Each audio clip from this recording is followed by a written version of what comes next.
Manabzamin studio থেকে সবাইকে স্বাগত জানাচ্ছি। সাথে আছি আমি ফারজানা ববি। দর্শক, আপনারা সবাই জানেন যে আজ টি-20 বিশ্বকাপের স্কোয়াড ঘোষণা করেছে বিসিবি। তাসকিন আহমেদ খেলবেন কি খেলবেন না সেটা নিয়ে সংশয় থাকলেও তাকে শেষ পর্যন্ত সহ-অধিনায়ক করে কিন্তু দল ঘোষণা করেছে বিসিবি। এই দলটা বিশ্বকাপে কেমন খেলবে, প্রত্যাশা কতখানি, সবকিছু নিয়ে আমরা আজকে কথা বলবো। আজকে আমাদের সাথে স্টুডিওতে উপস্থিত আছেন মানবজমিনের senior sports reporter Ishtiaq Parvez. ধন্যবাদ ভাইয়া, আপনার কাছে আমার প্রথম প্রশ্ন যে ওভারঅল বাংলাদেশের যে স্কোয়াডটা ঘোষণা করা হলো সেটা একজন সাধারণ দর্শক হিসেবে আপনি কিভাবে মূল্যায়ন করছেন? যদি আপনি সাধারণ দর্শকের কথা বলেন, সাধারণ দর্শকদের সাধারণত আবেগ কাজ করে। তাদের কাছে ভালো মন্দ অনেক কিছু হিসাব নিকাশ থাকবে, যেমন সাইফুদ্দিনের বাদ পড়া নিয়ে আলোচনা হবে, তাসকিনের ইনজুরির পরেও মানে কেন দলে আছে, কেন সহজে সেটা আলোচনা হবে। তবে যদি সাধারণ দর্শক হিসেবে বলেন, তাদের প্রত্যাশাটা আসলে পুরোপুরি হয়নি স্কোয়াডে। আর যদি আপনি একজন স্পোর্টস রিপোর্টারের কাছে প্রশ্ন করেন, সেই হিসাবে বলবো যে আমাদের আসলে যে অ্যাবিলিটি, আমাদের যে সেরা ক্রিকেটার আছে তাদের নিয়ে দলটা গঠন করার চেষ্টা করেছে নির্বাচকরা। আসলে বিকল্প ব্যাপারটা একটা থাকে যে আমি একে বাদ দিলে কাকে নিব, একে বাদ দিলে কাকে নিব, এই বিকল্পগুলো আসলে আমাদের খুব বেশি নেই।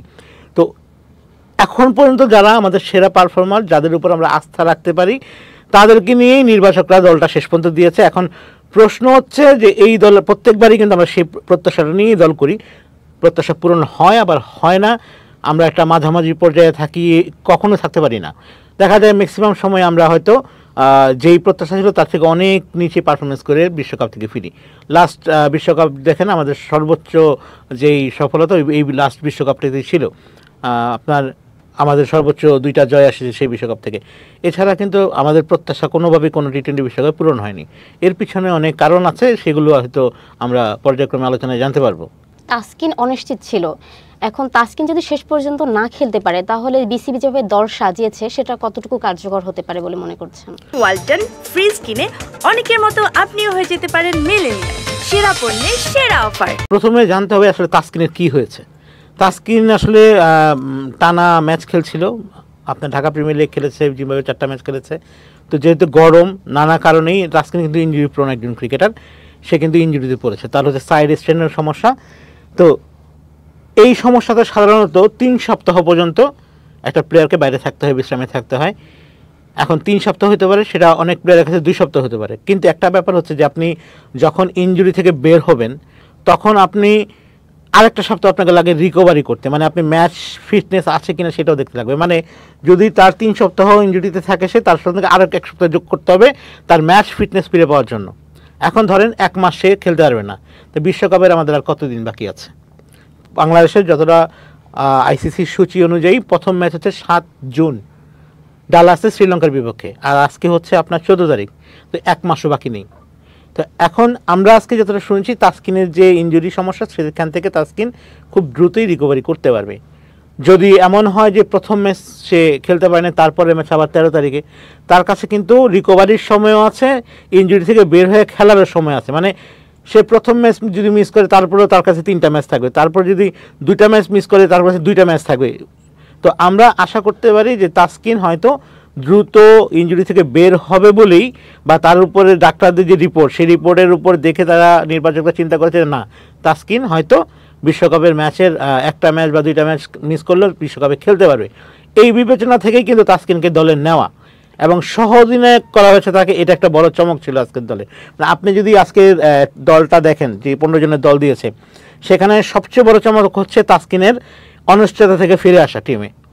এর ফিরে এসেছে, এর মূল কারণ ছিল তার ইনজুরি যে রিপোর্টটা, তার বিসিবি যে অ্যানালিস করেছে সেখানে অবশ্যই কোনো আশার বাণী ছিল, নয়তো এত দ্রুত। আবার এই ইনজুরিটার জন্য কিন্তু যুক্তরাষ্ট্রে তার জন্য আলোচনা হয়েছে, চিকিৎসকরা সেখানেও তাকে দেখবে টিমের সাথে থাকার পরে। তো এই আশা থেকে তাসকিন কেন, আর সহ-অধিনায়ক করার ক্ষেত্রে আমার মনে হয়েছে যে তাসকিন অনেক দিন ধরে বাংলাদেশ টিমে খেলছে, তাসকিনের সাথে সব প্লেয়ারের একটা খুব ভালো সম্পর্ক। হ্যাঁ, সবার সাথে তার একটা ভালো সম্পর্ক। মাঠে তাসকিন কিন্তু খুব অ্যাগ্রেসিভ একটা প্লেয়ার। এই ধরনের অধিনায়ক, সহ-অধিনায়ক থাকা খুবই জরুরি। অধিনায়কের যে গুণগুলো আছে তাসকিনের মধ্যে কিছুটা হলেও আছে। তো অন্য যারা আছে তাদেরও লিটন দাস ধরনের সহ-অধিনায়ক করা যেত, কিন্তু লিটন দাস নিজেই ফর্মে নাই। আপনি আপনি বলতে পারতেন লিটন দাস কেন না সহঅধিনায়ক, অধিনায়ক হওয়ার কথা ছিল তার, সেক্ষেত্রে তাসকিন কেন, এটা আসতে পারে প্রশ্ন। লিটন কিন্তু নিজেই ফর্মে নেই, তার উপরে যদি আবার সহঅধিনায়ক হয়, তারপরে যদি অধিনায়কের চাপ, কিন্তু এটা লিটনকে সেই অনুযায়ী সেই চাপটা বিসিবি দেয়নি। যেখানে সবচেয়ে দুর্দান্ত পারফরমেন্স ছিল লাস্ট তাসকিনকেই সহঅধিনায়ক করেছে এবং অভিজ্ঞ প্লেয়ার সব মিলিয়ে তাসকিনের উপর বিসিবি একটা আস্থা রেখেছে। আর তাসকিন খেলতে পারবে না আমার মনে হয় না এত বড় ঝুঁকি বিসিবি নেবে। আমার নির্বাচকদের সাথে যে কথা হয়েছে, বিভিন্ন জনের সাথে বিসিবি যারা সংশ্লিষ্ট কথা হয়েছে, তারা কার্যকাল পর্যন্ত বলেছে তাসকিনের যদি সম্ভাবনা থাকে তবেই তাসকিনকে নেওয়া হবে। আরেকটা জিনিস দেখেন, তাসকিনকে কিন্তু বিশ্রাম দেওয়া হচ্ছে। যুক্তরাষ্ট্রে যে সিরিজটা আছে বিশ্বকাপের আগে 3 ম্যাচ খেলবে, সেখানে কিন্তু তাসকিন কিন্তু আগেই বলে দেওয়া হয়েছে তাসকিন খেলবে না, সেখানে তাসকিন বিশ্রামে থাকবে। তার মানে হচ্ছে বিশ্রামের পরে রিহাবের মাধ্যমে তাসকিন সুস্থ হতে পারে, বিশ্বকাপ খেলতে পারে। এই আশা থেকে কিন্তু তাসকিনের দলে আসা, মানে বিসিবি নিশ্চয়ই একেবারেই ঝুঁকি নেবে না যে একটা একেবারে ইনজুরি প্রবণ খেলার যার কোনো সম্ভাবনা নেই। ইবাদত হোসেন চৌধুরী সে 1 বছর আগে কিন্তু ইনজুরি, সে কিন্তু দলে নেই, মানে তারকে নিয়ে এখনও সংশয় আছে, শঙ্কা আছে। আপনার যদি কোনো পেসারকে দলে নেওয়ার কথা থাকে যে এই বিশ্বকাপে, ইবাদত কিন্তু সবচেয়ে আগে এগিয়েছিল, সেই ইবাদত কিন্তু অনেক আগে ইনজুরি, সেই ইবাদত কেন ফিরেনি? তো তাসকিনের সম্ভাবনা আছে বলেই, এবং সে ডাক্তারের যে মেডিকেল রিপোর্ট আছে বলেই হয়তো তারা নিয়েছে। আর ইনজুরির ব্যাপারটা কি আপনি বলতে পারবেন না আসলে, মানে কতটা আপনি একদম সুস্থ প্লেয়ারকে নিয়ে গেছেন সেই ইনজুরিতে পড়তে পারে। আপনি প্রধান নির্বাচক আজকে কিন্তু বলেছিল লাখ। আবার প্লেয়াররা অনেক সময় ইনজুরি লুকায় খেলে। তাসকিন যে ঢাকা প্রিমিয়ার লিগে খেলেছে বা জিম্বাবুয়ের বিরুদ্ধে খেলেছে, হয়তো তারও ইচ্ছা ছিল খেলার। প্লেয়ার যখন কল করে যে আমি খেলবো, তখন কিন্তু তাকে মানে ডিমোরালাইজ করে না টিম ম্যানেজমেন্ট, এই জন্য তাসকিন খেলেছে। তো ইনজুরিটা একটা মানে একেবারেই, হ্যাঁ এখানে অবশ্যই অবহেলা ছিল, তাসকিনকে একটু বিশ্রাম দেওয়া দরকার ছিল, কিন্তু ব্যাড লাক। নাজমুল হোসেন শান্ত, লিটন দাস এরা ফর্মে নেই, তো এই বিশ্বকাপে কি তারা ফর্মে আসতে পারে কিনা বা কামব্যাক করতে পারে কিনা, আপনার কি মনে হচ্ছে? কিছুক্ষণ আগে আপনাকে বলেছে যে বাংলাদেশের সেরা ক্রিকেটারদের নিয়েই কিন্তু দলটা, এই দল ঘোষণা করেছে। তাদের আসলে যাদের খুব বিকল্প নেই তাদেরকে রাখা হয়েছে। এখন লিটন, শান্ত গত 1 বছর ধরে কিন্তু ফর্মে নেই, মানে 9 মাস, আপনার লাস্ট 12 মাসে 9 ম্যাচ দুজনে খেলেছে। তাদের মধ্যে লিটন মনে হয় 178 আর শান্ত 200 মতো রান করেছে। হ্যাঁ, কিন্তু আপনি যদি তাদের একটু পিছনের দিকে যান, এই লিটনে কিন্তু অস্ট্রেলিয়া বিশ্বকাপে ইন্ডিয়ার বিপক্ষে যে ইনিংসটা খেলেছে, বাংলাদেশের ম্যাচটা জিতেই যাচ্ছিল, ঠিক আছে। এই লিটনের অনেক ইনিংস আছে যেগুলো আমাদেরকে ম্যাচ জিতিয়েছে, অনেক দূর পর্যন্ত খেলার মানে যে আমাদের গতি সেটাকে মানে কী বলে এটাকে আমরা খেলতে পেরেছি, তার জন্য ওপেনিংটা সে কিন্তু খারাপ করেনি। ধারাবাহিক আমি পরে আসছি এই একটা ব্যাপারে, সেটা হচ্ছে যে এই দলটা আসলে সমস্যাগুলো কি একটু পরে আসে, আমি লিটন আর শান্তের ব্যাপারটা বলি। আর শান্ত কিন্তু প্রথমে আপনারা জানেন শান্তকে নিয়ে যে পরিমাণ ট্রল হয়েছে, শান্তকে কিন্তু বলাই হচ্ছিল শান্ত চলে না, কিন্তু সেই শান্ত কিন্তু এখন অধিনায়ক। তাদের যে যোগ্যতা, তাদের যে ব্যাটিং অ্যাবিলিটি, তার উপর বিসিবি আস্থা রেখেছে। এবং আপনি আসলে দেখেন, নাম খোঁজেন যে লিটনের জায়গায় কি আসতে পারতো, এনামুল হক বিজয়। আপনি এনামুল হক বিজয়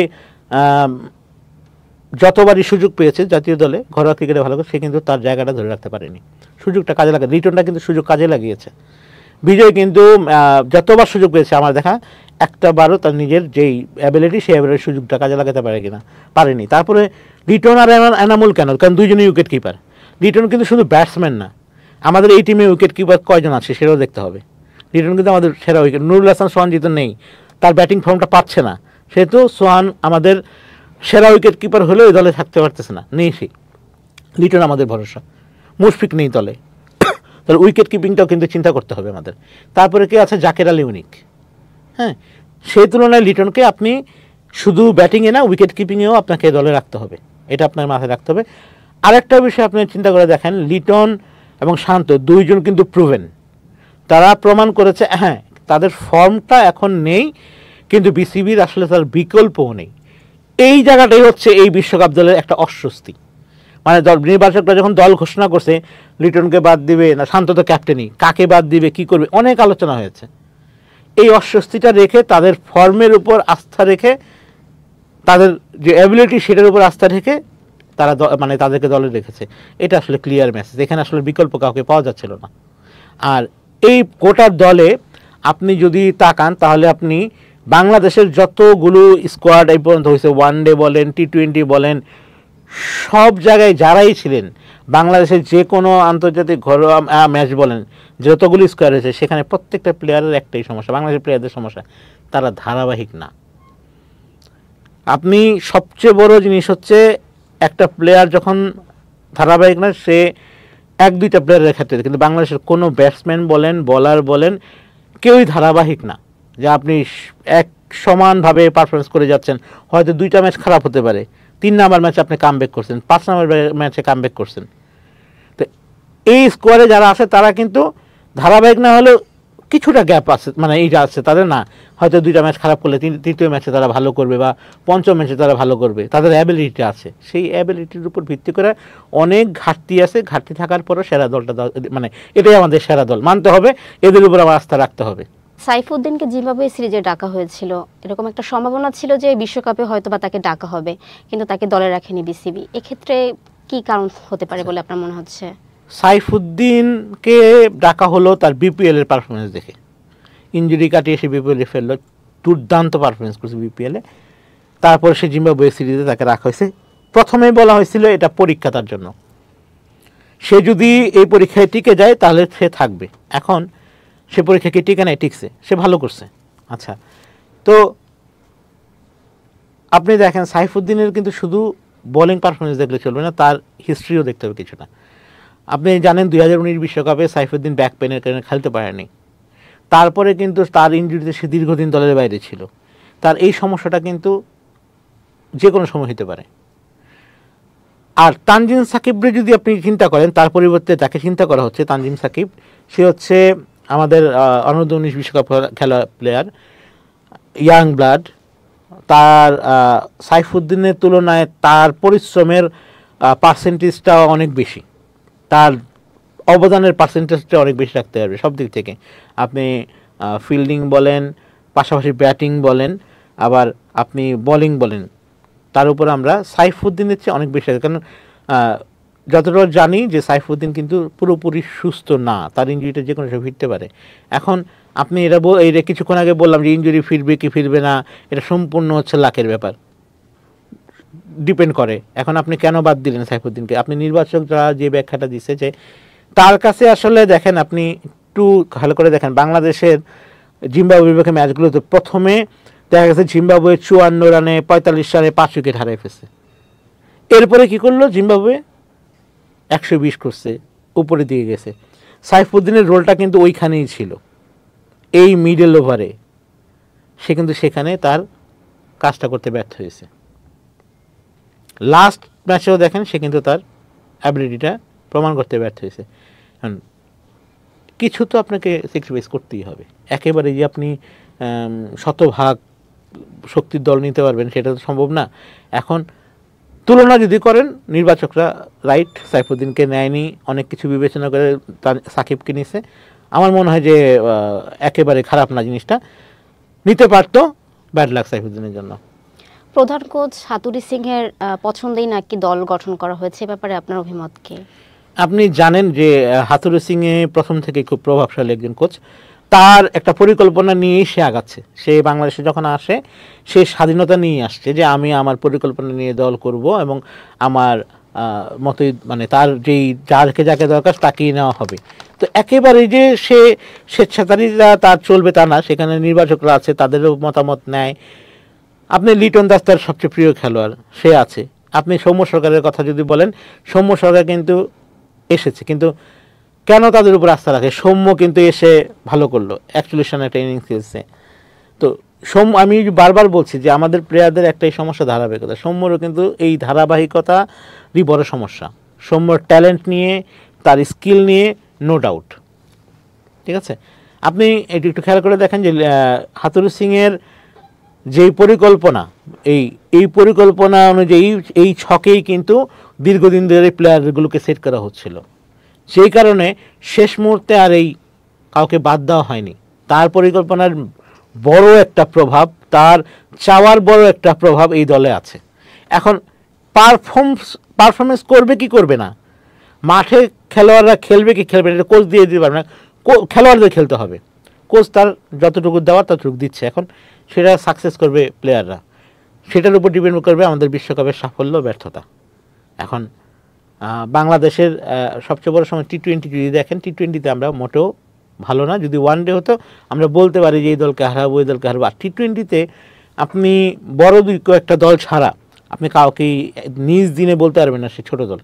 আপনার নেপালের সাথে খেলা আছে আমাদের, নেদারল্যান্ডসের বিপক্ষে খেলা আছে আমাদের, আমরা তাদের হারাই দিতে পারবো এই কথাটা আপনি বলে দিতে পারবেন না। টি-20 এমন একটা ফরম্যাট, এখানে প্রথম 6 ওভার এরপর থেকে আপনার শেষ পর্যন্ত, প্রথম 6 ওভারটা ব্যাটসম্যানদের জন্য যেমন ইম্পর্টেন্ট, বলারদের জন্য ইম্পর্টেন্ট, এরপরে কিন্তু আপনার মিডল ওভারের একটা গুরুত্ব আছে। প্রত্যেকটা জায়গায় ব্যাটিং, বোলিং, ফিল্ডিং তিনটাই হতেছে আপ টু দ্য মার্ক থাকতে হয়।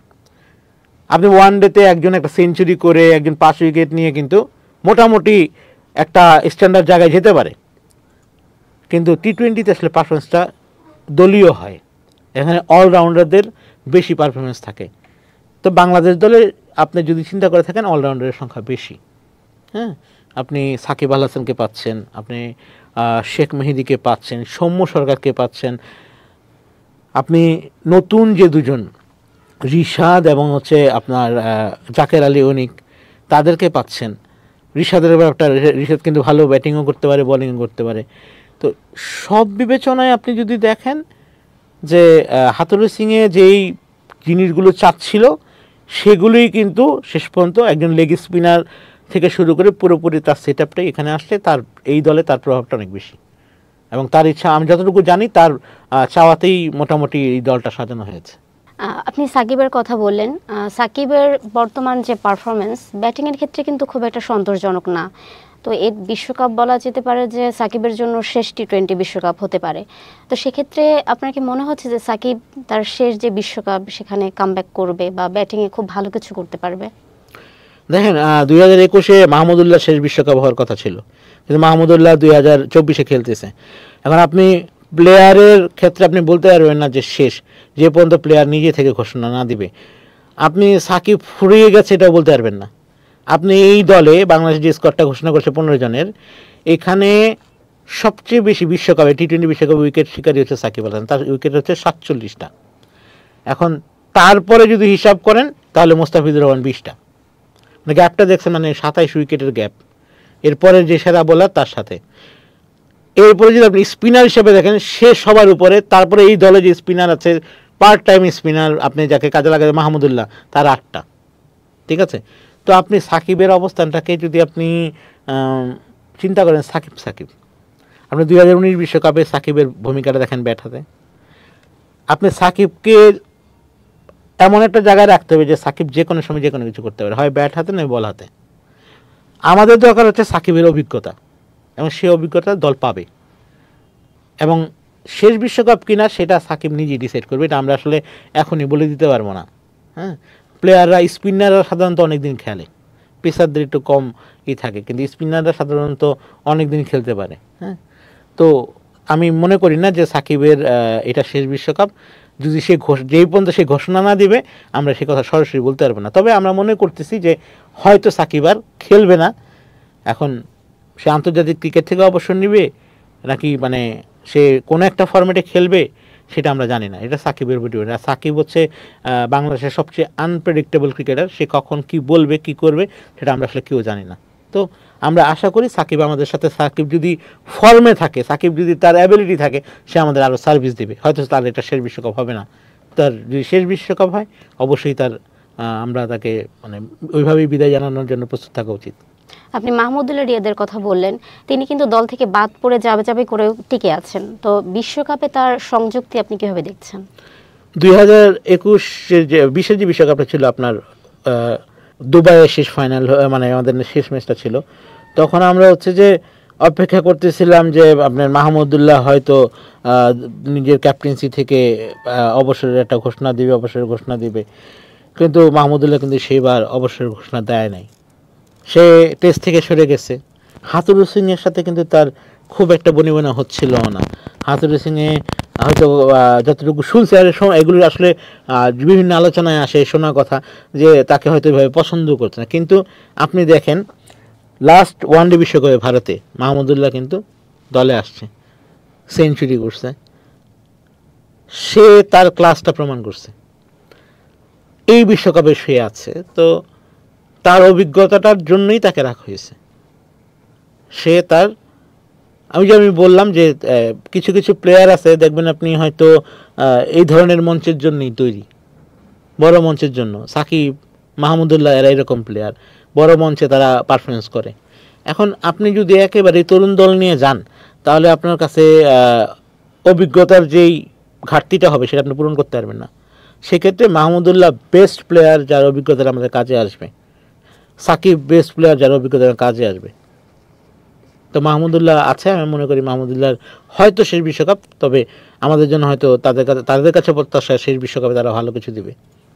আচ্ছা, আফিফ তো এখন ফর্মে নেই, তারপরও তাকে কেন রিজার্ভ বেঞ্চে রাখা হলো, কি মনে হচ্ছে আপনার? দেখেন, রিজার্ভ ক্রিকেটার নিয়ে যাওয়ার এই গুরুত্বটা খুব ছিল, আগে থেকে আলোচনা হচ্ছিল বেশ কিছুদিন ধরে। 3 জন নেওয়ার কথা ছিল, শেষে 2 জন বিসিবি অনুমোদন দেয়। তো এখন আফিফ কেন, সেই ক্ষেত্রে আলোচনায় আসছিল মেহেদী হাসান মিরাজের নাম, কিন্তু মিরাজের বিকল্প একজন আছে, শেখ মেহেদী। আপনি যদি মিরাজকে নেন তাহলে শেখ মেহেদীকে নেওয়ার আসলে খুব একটা প্রয়োজন পড়বে না। সেই তুলনায় আমি বলবো যে মিরাজের যেই দেশের বাইরে যে পারফরমেন্স, সে সব কিছু মিলাই ব্যাটিং টেটিং সব কিছু মিরাজের থেকে না আসতে দেখে নির্বাচকরা শেখ মেহেদীর উপর আস্থা রাখছিল, সে কারণে মিরাজকে বাদ দেওয়া হয়েছে। এখন মিরাজ এখান থেকে বাদ। আফিফ, আপনি আফিফের কথা বললেন, আফিফ আসলে আর কেউ ওই জায়গাটাতে, মানে মিডল অর্ডারে যদি কেউ আপনার কিছুটা সমস্যা, যে সাকিবের ইঞ্জুরি হতে পারে, তৌহিদ হৃদয়ের ইঞ্জুরি হতে পারে, কারো না কারো কোনো সমস্যা হতে পারে, আপনি একটা ব্যাকআপ প্লেয়ার তখন দেশ থেকে উড়াই নিয়ে যাবেন, এত দূর জার্নি করে গিয়ে শ্যুট করে খেলতে পারবে না। যদি ইন্ডিয়া হয়তো কাছাকাছি হয়তো দেশেই থাকতো। হ্যাঁ, আমার মনে হয় এই জায়গায় আর কাউকে, মিডল অর্ডার ব্যাটসম্যান আফিফ ছাড়া আসলে আর কাউকে নির্বাচকরা দেখেন। আর আফিফের কিন্তু আপনি এবিলিটি আছে, সে ফর্মে না থাকলেও তার এবিলিটি আছে। আফিফের সবচেয়ে বড় সমস্যা সে ধারাবাহিক না। আপনি লাস্ট বিপিএলগুলো দেখেন, তার সে 2টা ম্যাচে 50 করলে আবার সে এই করে না। আফিফের এই সমস্যা থেকে বেরিয়ে আসতে হবে, এটা তার নিজের ব্যাপার, তারপর তার এবিলিটি আছে। তো আমার মনে হয় যে আফিফকে নেওয়াটা ছিল, ব্যাকআপ বেঞ্চে নেওয়াটা নির্বাচকদের আসলে সিদ্ধান্ত, কোচেরও হয়তো পরামর্শ আছে। আর ব্যাকআপ প্লেয়ার তো ব্যাকআপ প্লেয়ার, খুব প্রয়োজন না হলে তার খেলার কথা না। আবার আপনি যে প্র্যাকটিস করবেন সেখানেও তো আপনার প্লেয়ার লাগবে। এখন আপনি তো এখানে সব ভালো ভালো প্লেয়ার ইউএসএ থেকে পাবেন না। আর চাইলেও এখান থেকে আপনি যদি একটা প্লেয়ারকে খেলাতে চান, মনে করেন আপনার যখন একটা প্লেয়ার ইনজুরিতে আছে, তখন কি করতে হবে, আপনাকে এখান থেকে প্লেয়ারটা 30 ঘন্টা জার্নি করে যাবে, গিয়ে মাঠে নামবে। সেই কারণে হয়তো ব্যাকআপ হিসাবে আফিফকে নিয়েছে। সাথে হাসান মাহমুদ তো তাসকিনের বিকল্প, ঠিক আছে। ইন কেস অফ যদি আপনি তাসকিন খেলতে না পারে, সেক্ষেত্রে হাসান মাহমুদ আছে। বোলিং নাকি ব্যাটিং, কোন সাইডে বাংলাদেশ এগিয়ে থাকবে বলে মনে হচ্ছে? আমার মনে হয় যদি রিসেন্ট পারফরমেন্স দেখেন তাহলে আপনি বোলিংটাকে আগে রাখবেন। বাংলাদেশের বোলিং শক্তি আপনি মোস্তাফিজ, শরীফুল, তাসকিন, সাকিব বেস্ট, স্পিনে মাহমুদুল্লাহ আছে, রিশাদ আছে, হ্যাঁ লেগ স্পিনার। তা আমার মনে হয় যে তারপর আপনার এই স্কোয়াডে আমাদের নতুন চমক যে তানভীর, আরেকটা আপনার একেবারে কি বলে এটাকে স্পেশালিস্ট স্পিন বলার। তো 4টা স্পিনার, 4টা পেসার, প্রত্যেকেরই ভালো অ্যাবিলিটি আছে, তারা প্রত্যেকেই ফর্মে আছে এবং বোলিং শক্তিটা আমাদের খুবই ভালো। ব্যাটিংয়ে আপনি 50-50, যদি ফর্মে থাকে সবাই, ফর্মে ফিরে, আমার মনে হয় যে তারা চ্যালেঞ্জটা নিতে পারবে। আর ফর্মে না থাকলে হয়তো 2-3 জনকে দায়িত্ব পালন করতে হবে, বা সবাই ছোট ছোট অবদান রেখে একটা ভালো স্কোর করতে হবে। তো আমি মনে করি যে ব্যাটিংয়ের চেয়ে বর্তমান যদি দেখেন, ফর্ম টর্ম বিবেচনা করবেন, আমি মনে করি বোলিংটা মুস্তাফিজ দুর্দান্ত ফর্মে আছে, তাসকিন দুর্দান্ত ফর্মে ছিল, আপনি শরীফুল খুব ভালো একটা শেপে আছে, সাকিবদের কি বলে ছোটদের বিশ্বকাপ হলে তার বিশ্বকাপ খেলার অভিজ্ঞতা আছে। তো আমার মনে হয় যে আমাদের বোলিংটা আমি এখানে আগায় রাখবো ব্যাটিংয়ের তুলনায়। এবারে আমাদের বোলিংটা খুব দুর্দান্ত। এখন ব্যাটসম্যানরা যদি স্কোর দিতে পারে, বলাররা হয়তো ফাইট করে সেটাকে করতে পারবে। আর টি-20 বিশ্বকাপ যেহেতু আইসিসি উইকেটগুলো দেখাশোনা করবে, আইসিসি সবসময়ই চাইবে যে ব্যাটিং ফ্রেন্ডলি উইকেট, হ্যাঁ, সেখানে বলারদের চ্যালেঞ্জটা বেশি থাকবে ব্যাটসম্যানদের থেকে। তো আমার মনে হয় যে বেস্ট বোলারদের নেওয়া হয়েছে, বোলারদের শক্তিটা আমাদের খুব দরকার এখানে, হ্যাঁ। ব্যাটিংয়ের চেয়ে আমি বোলিং আগায় রাখবো এই টিমে। অচেনা উইকেটে খেলতে যাচ্ছে বাংলাদেশ, সেক্ষেত্রে কন্ডিশনে খাপ খাওয়াতে কোনো সমস্যা হবে বলে মনে করছেন কিনা? হ্যাঁ, আপনি যদি দেখেন অচেনা বললে যুক্তরাষ্ট্রের যে উইকেট আছে সেটা অচেনা, আমরা কিছুই জানি না এই সম্পর্কে। হ্যাঁ, ধারণা নিতে পারে। আমরা 2018-তে ওয়েস্ট ইন্ডিজের একটা বায়োলেটার সিরিজ ছিল, তখন আমেরিকাতে কিছু খেলা ছিল, টি-20 খেলা। আর ওয়েস্ট ইন্ডিজের উইকেট আমরা মোটামুটি ধারণা আছে, কারণ অনেক প্লেয়ার আছে যেখানে খেলে আসছে, দলের সাবেক প্লেয়ারও আছে, নির্বাচক একজন আছেন আব্দুল রাজ্জাক, যে ওয়েস্ট ইন্ডিজের অভিজ্ঞতা, সবাই মিলে ওয়েস্ট ইন্ডিজের উইকেটটা আমরা জানি কন্ডিশনটা। কিন্তু ইউএসএতে আমাদের কন্ডিশনটা একটু অচেনা, উইকেটটাও অচেনা। তো ওভারঅল যে ধারণাটা পাওয়া গেছে এখানে স্পিনারদের একটা সুবিধা পাওয়ার আছে। আপনি ওয়েস্ট ইন্ডিজে তারপর ইউএসএতে স্পিনাররা কিছুটা সুবিধা পেতে পারে, এই জন্য কিন্তু দেখেন 4 জন স্পিনার রাখা হয়েছে। আবার ইন কেস অফ যদি উইকেট এমন হয় যে সব পেস বান্ধব, 4 জন পেসারও রাখা হয়েছে, ব্যালেন্স করা হয়েছে এই কারণেই। হ্যাঁ, আর আমরা কিন্তু একটা 3 ম্যাচের টি-20 সিরিজ খেলবো, এই জন্য আগে ভাগে যাচ্ছে বাংলাদেশ দল। তো কন্ডিশনটা আশা করি মানে মানায় নেওয়ার জন্য একটা এনাফ টাইম পাবে। আমরা যাচ্ছি সম্ভবত এই মাসের 2য় সপ্তাহে, মানে 17 তারিখের আগে। তো সেই ক্ষেত্রে মোটামুটি বাংলাদেশে খেলার 20 দিন তো সময় পাবেই, ন্যূনতম 15 দিন মানায় নেওয়ার জন্য। তো গুড এনাফ সময় মানায় নেওয়ার জন্য। তবে একটা জিনিস কি, আমরা সবসময় উইকেট রিড করতে ভুল করি, এটা জানা উইকেটেও করি, আবার অজানা উইকেটেও করি। উইকেটটা চিন্তা না করে খেলতে হবে বা বাংলাদেশ দলকে তাদের সেরাটা, বিশ্বকাপটা মাথায় রেখে যে আমরা একটা বিশ্বকাপে আসছি, আমরা বিশ্বকাপ হয়তো জিতবো না, হয়তো শিরোপা আমরা জিতবো না, কিন্তু আমরা হারবো, কিন্তু হারবো লড়াই করে। বিশ্বকাপ যাতে জিততে না বলা, এমন কিছু করবো যাতে আমরা দাবিদার হই যে না, এই দলটা এবার না হোক আরেকবার বিশ্বকাপ জিতবে। এই ছাপটা আসলে রাখতে হবে। আপনি উইকেট, কন্ডিশন সব কিছু আপনাকে ভুলে খেলতে হবে।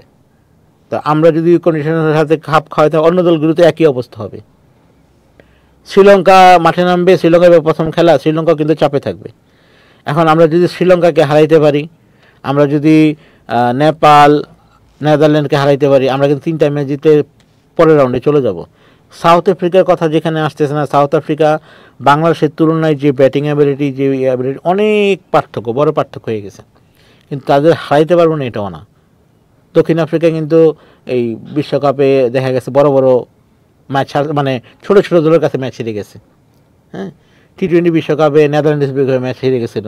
তো আমাদেরও অ্যাবিলিটি আছে সাউথ আফ্রিকা হারানো, কিন্তু আমাদের সেরাটা দিতে হবে। কন্ডিশনটা ভুলে যেতে হবে, অচেনা উইকেটটাও ভুলে যেতে হবে। আমরা যে উইকেটই পাই, টস আগে জিতে আগে ব্যাটে নামি, পরে বোলিং করি, যেটাই করি, প্রত্যেকটা প্লেয়ারকে তাদের যে অ্যাবিলিটি সেই সেরা খেলাটা দিতে হবে। তারপরে আমরা হয়তো কোনো একটা রেজাল্টের আশা করতে পারি। উইকেটের কথা, কন্ডিশনের কথা ভাবলে হবে না। এবারে বিশ্বকাপে বাংলাদেশ কতটা প্রত্যাশা পূরণ করতে পারবে বলে মনে করছেন আপনি? আসলে প্রত্যাশা তো আমাদের এই দেশের সন্তান হিসেবে থাকে, এই দেশের নাগরিক হিসেবে থাকে, আমরা যারা খেলা কভার করি তাদের থাকে, আমরা যারা প্রেস বক্সে দেখি খেলা, প্রত্যেকেরই প্রত্যাশা থাকে, যেহেতু নিজের দেশ। এখন আমরা জানি যে সেরা টিমটাই যাচ্ছে। এখন তারা কিভাবে তাদের যে যোগ্যতা, সেই যোগ্যতা যে খেলবে, এটা তাদের উপর। আমরা আশা করি তাদের উপর যে আস্থাটা রেখেছে, আজকে দেখবেন প্রধান নির্বাচক বারবার বলছিল যে লিটনের উপর আস্থা রেখেছে, সৌম্যর উপর আস্থা রেখেছে, শান্তর উপর আস্থা রেখেছে। আস্থাই হচ্ছে আমাদের মূল ভরসা। আমরা তাদের প্রত্যেকের উপরে আস্থা রাখছি। তারা আমাদের দেশের সেরা ক্রিকেটার, তারা আমাদের দেশের এই বিশ্বকাপের সেরা প্রতিনিধি। তারা আমাদের প্রত্যাশা না, শুধু তাদের নিজেদেরও যে প্রত্যাশা দেশের জন্য, সেটা পূরণ করতে পারবে। এখন আপনি যদি বাস্তবিক হিসাব দেখেন, আপনি যদি একদম ক্যালকুলেটিভ হিসাব করেন, সেক্ষেত্রে আপনার সম্ভাবনা শ্রীলঙ্কাকে আপনি হারাতে পারবেন, নেপালকে আপনি হারাতে পারবেন, নেদারল্যান্ডসকে হারাতে পারবেন, সাউথ আফ্রিকাও হারাতে পারবেন। কিন্তু টি-20তে ছোট বড় দল বলে কিচ্ছু নাই। সেই ক্ষেত্রে আপনি যার বিপক্ষে খেলেন, ক্যাজুয়াল খেললে হবে না। আমাদের প্রথম প্রত্যাশা থাকতে হবে সেকেন্ড রাউন্ডে যাওয়া। আমরা এখান থেকে 3টা ম্যাচ জিততে পারি, আমাদের সেকেন্ড রাউন্ড নিশ্চিত হবে। এরপরে হচ্ছে ম্যাচ বাই ম্যাচ আমরা যদি আগাতে পারি, আমাদের সাফল্যতা আসবে। আমরা আশা করি বাংলাদেশের যারা এই 15 জন জায়গা পেয়েছে, যারা খেলবে, তারা বাংলাদেশের মানুষের যে স্বপ্ন, তার কাছাকাছি না হলেও তার মোটামুটি লড়াই করে, বাংলাদেশ মানুষ কিন্তু লড়াই করলে খুশি হয়, তাদের লড়াই করার যে এটা অ্যাবিলিটিটা দেখাবে, এবং আশা করি বাংলাদেশ তাদের প্রত্যাশার কাছাকাছি যেতে পারবে। দর্শক, এই ছিল মানবজীবন স্টুডিও থেকে আপনাদের জন্য বিশ্বকাপের আয়োজন। এতক্ষণ আমাদের সাথে থাকার জন্য ধন্যবাদ।